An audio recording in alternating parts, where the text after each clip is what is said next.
Jésù wà ní ọwọ́ ọ̀tún bàbá. Ọ̀kan lára iṣẹ́ tó ń ṣe ń bẹ̀ ni láti máa bẹ̀bẹ̀ fún àwa èèyàn mímọ́. Gbogbo àwa àgùntàn tó kú fún lórí igi àgbélébù, ó ń bẹ̀bẹ̀ fún wa.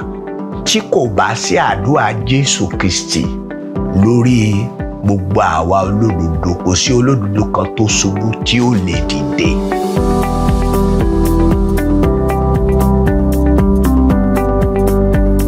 Bàbá wa Olódùmarè aláàánú olórí ọ̀fẹ́, àgbé ọ̀gá o, àyìn ọ́, ìwọ ló ń ṣiṣẹ́ rẹ o, ìwọ ló níṣẹ́ o, ìwọ náà ni ó máa ṣiṣẹ́ lọ nínú wa o.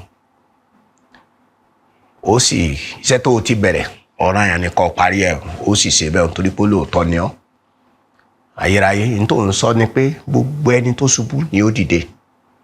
Bẹ́ẹ̀ ni, a dúpẹ́ pé ibi tó bá iṣẹ́ yìí dé ní ríran ọ̀rọ̀ yìí ní ṣíṣẹ̀ ń tẹ̀lé, àti pé ó sì fi ẹnu ọ̀rọ̀ yìí jóná lónìí. Olódùmarè lórúkọ Jésù, wá parí iṣẹ́ rẹ o. Àkọ́pẹ́ òpin gbogbo sàn ju bẹ̀rẹ̀ rẹ lọ. Ìwọ náà ni ọba ìbẹ̀rẹ̀ àti òpin, wá parí ẹ̀ ní gbogbo ọ̀nà tí gbogbo ògo fi jẹ́ tiẹ̀, tí ìtìjú yóò jẹ́ ti Sátánì. Tí àwọn akọni ọmọ rẹ tí a ti bẹ́ lórí, tí a ti tẹ̀ lórí bá, tí a ti gbé ṣubú, tí wọ́n lè dìde tógótógó àti tọ́látọ́lá láti fi ọlá àti ògo rẹ̀ hàn nínú ayé yìí lẹ́ẹ̀kan sí, tí wọ́n sì máa ṣe bẹ́ẹ̀ láti inú ògo dé inú ògo títí wọ́n fi wọnú ògo àìnípẹ̀kun. Bàbá wa ṣe bẹ́ẹ̀, Jésù Kristi Olúwa wa, àmín. Mo fẹ́ fi ẹnu ọ̀rọ̀ jóná lórí ọ̀rọ̀ ìwàásù tí mo mú wá ní ṣẹ̀ǹtẹ̀lé gẹ́gẹ́ bí a ti fi rán mi, lórí pé àwọn olódodo tó ṣubú wọn ó dìde. Ẹni tó ṣubú yóò dìde. Ẹ tẹ̀lé mi ká lọ sínú ìwé Jóòbù orí 14 ẹsẹ̀ 7 sí ẹsẹ̀ 9. Mo fẹ́ bá wa sọ̀rọ̀ bí olódodo tó ṣubú bí ó ti ṣe dìde. Mo ti fi ìfaraẹnijìn Ọlọ́run hàn wọ́n yín pé Ọlọ́run ní ìfaraẹnijìn lórí àwọn àyànfẹ́ kí a má tiẹ̀ ṣubú rárá. Ìfẹ́ tiẹ̀ nìyẹn. Mo tún wá fi hàn yín pé tá a bá wá ṣubú, Olúwa ní ìfaraẹnijìn láti gbé àwọn tó ṣubú dìde. Nígbà tá a sọ pé Ọlọ́run ó gbé wọn dìde, ọ̀nà wo lọ́lọ́run ó gbà? Báwo ni ìgbédìde yẹn ó sì wáyé? Bẹ́ẹ̀ la fẹ́ fẹnu ọ̀rọ̀ jóná sí. Jóòbù orí 14 ẹsẹ̀ 7 sí ẹsẹ̀ 9. Nítorí pé ìrètí wà fún igi bí a bá ké lulẹ̀, pé yóò sì tún sọ, àti pé ẹ̀ka rẹ̀ títún kì yóò gbẹ. Bí gbòǹgbò rẹ̀ tilẹ̀ di ògbó nínú ilẹ̀, tí kùkùté rẹ̀ sì kú ní ilẹ̀, síbẹ̀ nígbà tó bá gbóòórùn omi yóò sọ, yóò sì yọ ẹ̀ka jáde bí irúgbìn. Kí Olúwa kó bùkún ọ̀rọ̀ rẹ̀ nínú àyà wa ní orúkọ Jésù Kristi. Báwo ni àwọn olódodo tí ó ṣubú, báwo ni wọ́n sì dìde? Ohun 5 ni mo fẹ́ sọ. 3 nínú 5 yìí àwọn ìgbésẹ̀ ni tí ó mú kí àwọn tó ṣubú kó dìde. 3 nínú rẹ̀ ni ó kan Ọlọ́run tí ó kan wá. 2 tó parí ló kan àwa ènìyàn, ló kan ẹnikẹ́ni tó bá ṣubú. Àkọ́kọ́ tó kan Ọlọ́run ni pé Olúwa fúnra rẹ̀, tí ẹni tó ṣubú ó bá dìde, àdúrà Olúwa ni ó gbé dìde. Kì í ṣe àdúrà bàbá wa tí ń bẹ lọ́run. Àdúrà Olúwa ni pé Olúwa fúnra rẹ̀ ni ó gbàdúrà kí irúfẹ́ olódodo bẹ́ẹ̀ tó ṣubú kó tó lè dìde. Òtítọ́ tó sì dájú tí ó yé gbogbo wa ni wípé Jésù Kristi olórí àlùfáà ọkàn wa, ó ń gbàdúrà fún wa látànà káwa tí ẹ̀ tó dáyé ni Jésù ti kú. Àtìgbà tí ó sì ti kú tó ti jíǹde tó ti gòkèrè ọ̀run ló ti wà lọ́wọ́ ọ̀tún bàbá, kò ṣeré ńbẹ̀. A kọ́ nínú ìwé Hébérù orí 7 ẹsẹ̀ 25 pé ó ń lè gbà wá là títí dé òpin.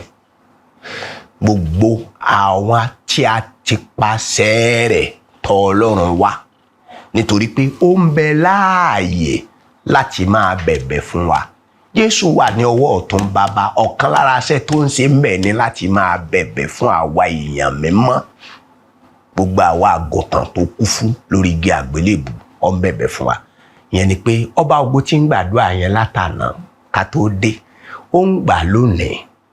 yóò sì tún gbà lọ́la títí tá a fi wọnú ògo àìnípẹ̀kun ni ọba ògo yóò máa gbàdúrà fún wa. Ó sọ fún Pétérù, ó ní Sátánì ti fẹ́ ni ó ti wá bá mi o, ó ti béèrè rẹ pé òun fẹ́ kó ẹ bí àlìkámà o, ṣùgbọ́n mi ti gbàdúrà fún ọ. Tí kò bá sí àdúrà Jésù Kristi lórí gbogbo àwa olódodo, kò sí olódodo kan tó ṣubú tí ó lè dìde. Òtítọ́ tó dájú ni. Ìkejì, bí olódodo tó ṣubú tí ó bá dìde, ìkejì tó kàn Olúwa ni pé fúnra ara Olúwa fúnra ara ẹ̀ ni ó wá olódodo yẹn.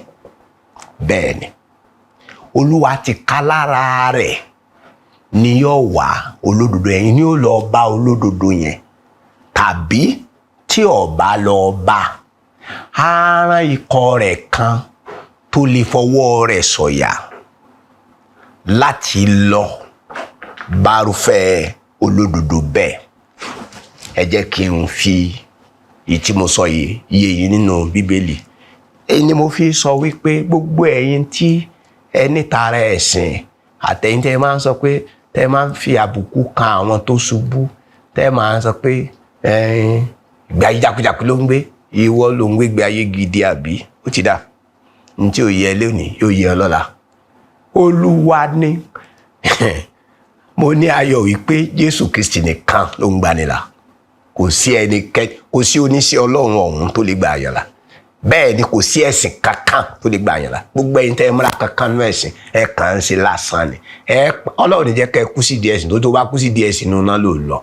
Jésù nìkan ló ń gbanilà. Ẹni wá ń gbanilà nìkan ló lè gbé níró. Bẹ́ẹ̀ ni, Jésù Kristi nìkan ló lè gbé níró. Ohun tó ń gbé níró, òun náà ni máa ń yan ni. Ó ní ìránṣẹ́ tó bá pè èèyàn, tó bá pè ẹ̀ tó yà ẹ̀ sí mímọ́ ara ẹ̀ níṣẹ́. Ohun tó ń gbanilà ló ń yani sí mọ́. Ohun tó ń yani sí mọ́ ló máa ń pè ní. Ẹni ó bá pè òun ló lè gbèrò. Inú sọ pé ta ni wọ́ tó ń fi ìránṣẹ́ ẹlòmíín ṣe yẹ̀yẹ́ tó ń ṣèdájọ́ ẹ̀. Ó ní tó bá ṣubú Olúwa ẹ̀ ló ṣubú fún. Tó bá sì nàró sánsán, Olúwa rẹ̀ ló nàró sánsán. Olúwa tiẹ̀ wá sọ pé kì í ṣe pé yóò ṣubú, yóò tiẹ̀ nàró sánsán ni. Olúwa fúnra ara ẹ̀ nìkan ló lè gbé ẹni tó ṣubú dìde.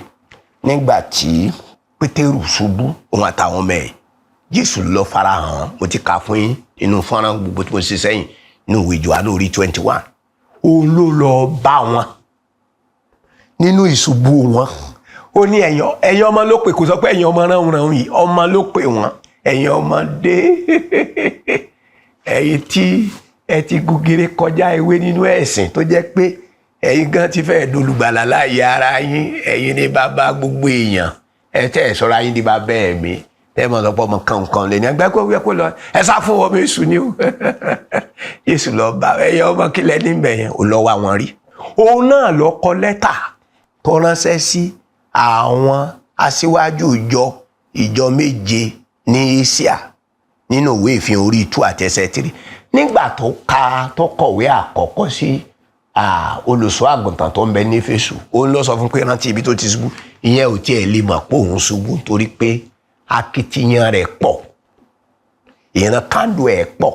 Ọ̀sẹ́ni tó lè nà ká àlébù sí gan kó ṣubú tí ìbá ṣe ẹni tó ní tó gbàlà tó sọ di mímọ́ tó rán níṣẹ́. Ó ló ti fìfẹ́ ṣáájú sílẹ̀. Òun ló fi hàn.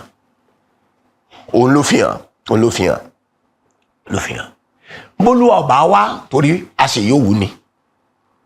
Tolúwa ọba wá yàn, tolúwa fúnra ẹ̀ bá tí ọba wá yàn láti farahàn, a wá jẹ́ pé ara ẹnìkan tó jẹ́ ìránṣẹ́ rẹ̀ tó lè fọkàn tán sírúfẹ́ ẹni bẹ́ẹ̀.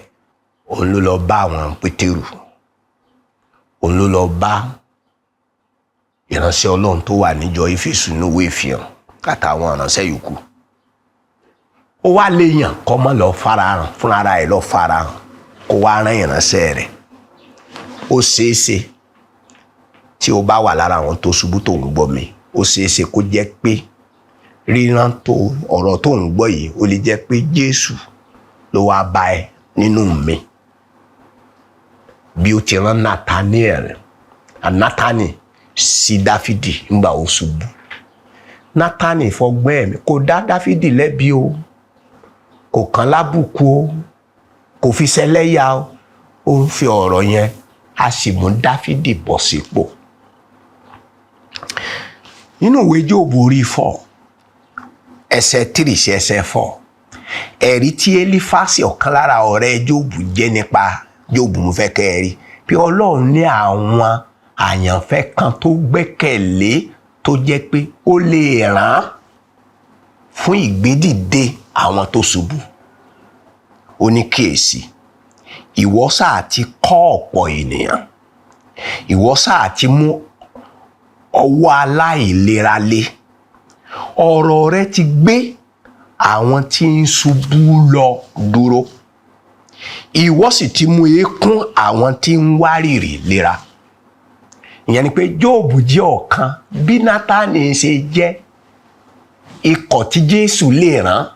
Inú ìwé Gálátíà orí 6 ẹsẹ̀ 1, ìwé mímọ́ pé tí a bá, ó ní ẹ̀yin arákùnrin àti arábìnrin, ó ní tí a bá rí ẹnikẹ́ni láàrin wa tí a bá bá nínú ìṣubú kan, ó ní ẹ̀yin tẹ́ ẹ jẹ́ ní ẹ̀mí, Ọlọ́run mọ̀ pé sẹ́yìn kì í ṣe gbogbo onígbàgbọ́ ló lè ṣe, kì í ṣe gbogbo ìránṣẹ́ Ọlọ́run ló lè gbé ẹni tó bá ṣubú dìde, torí pé kì í ṣe gbogbo ìránṣẹ́ Ọlọ́run ní ẹni ẹ̀mí, kì í ṣe gbogbo ọmọ Ọlọ́run ní ẹni ẹ̀mí. Olúwa ní àwọn tí ó ṣubú yẹn, àwọn tó jẹ́ ní ẹ̀mí kí wọ́n gbé wọn dìde. Nkẹta tó kan Olúwa ò ní àánú Ọlọ́run. Àánú Ọlọ́run a máa gbé ni dúró, ìfẹ́ rẹ̀ tí kì í yẹ̀. Mo ti ka Sáàmù orí 94 ẹsẹ̀ 18 fún yín àti orí 145 ẹsẹ̀ 14 fún yín pé àánú rẹ̀, ìfẹ́ rẹ̀ tí kì í yẹ̀ ó gbé mi ró. Yà wá parí ẹ̀ báyìí. Ìméjì tó kan àwa èèyàn àkọ́kọ́ ni pé ìyìn tó ṣẹ́kù sínú wa, ìwọ̀nba okun tó ṣẹ́kù sínú wa yẹn, tẹ́ ẹ bá ti gbóòórùn, ẹ ti gbóòórùn. Ó ní ọ̀rọ̀ yẹn pé ìrètí ń bẹ fún gítà tó bá ti gbóòórùn omi yọ sọ. Ẹ ti gbóòórùn omi ọ̀rọ̀ ìyè, ẹ ti gbóòórùn omi ẹ̀mí ìyè.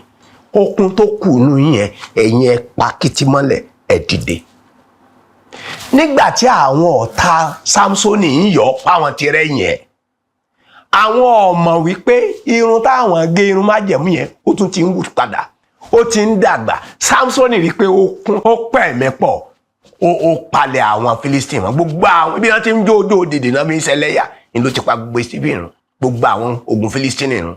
Ayọ̀ mi ni pé orúkọ Sámsónì wọ ìwé àwọn akọni nínú ìwé Hébérù orí 11. Okun tó kù yẹn pa ọmọ onínàkúnà náà, ó gbóòórùn omi, ó ní kí ló dé tí mò ń jẹun, ọmọ onílé ọlọ́nà tí mò ń jẹ́ jẹ́ ìdíbàjẹ́ ń bí, mò ń lọlé, ó sì lọ. Ìkejì tó kàn wá ó ní pé ńgbọ̀ ọba wa dé, wàá wá dúdú Olúwa, àwọn tó bá dúdú Olúwa á ó tún agbára wọn ṣe. Méjì tó kàn wá nìyẹn. Okun tó kù yẹn pàkìtì mọ́lẹ̀, dìde dúró de Olúwa ká sọ agbára ẹ̀ dọ̀tun. Ní àkótán, ṣẹ́ẹ́rí ìrònúpìwàdà ó ní kọ́kọ́rọ́ fún ìmúpadàbọ̀sípò. Ìdí nìyẹn tí Jésù sọ fún alákòóso ìjọ Éfésù pé ronúpìwàdà. Ó wá ní tó bá wá lóò ronúpìwàdà o, mo ń bọ̀ wá mú fìtílà mi kúrò láàrin yín o.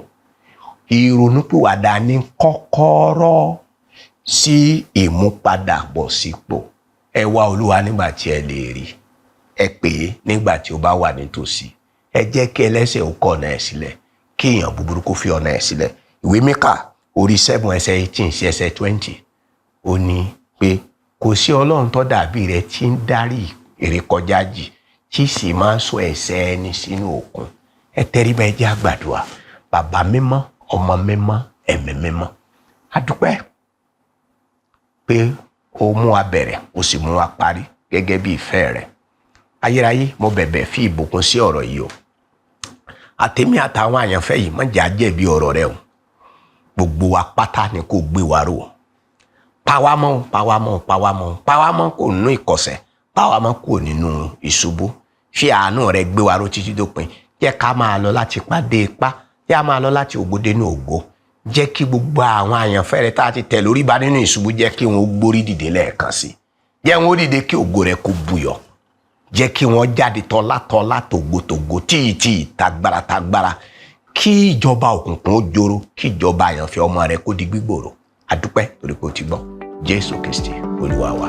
Àmín.